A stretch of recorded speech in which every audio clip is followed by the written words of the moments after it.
Table card control. Once you got your card controlled, so say stop here, have a look at the card, okay? 1. Your card is already on the top. How do we do that? Once you get your card selected by the spectator,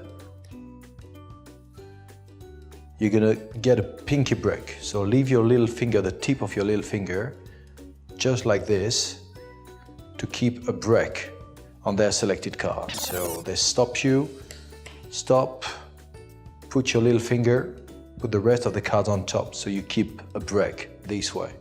From this position, you're gonna break the top half in two, put it on the table, then everything above the break, put on the table, and then the rest above the break.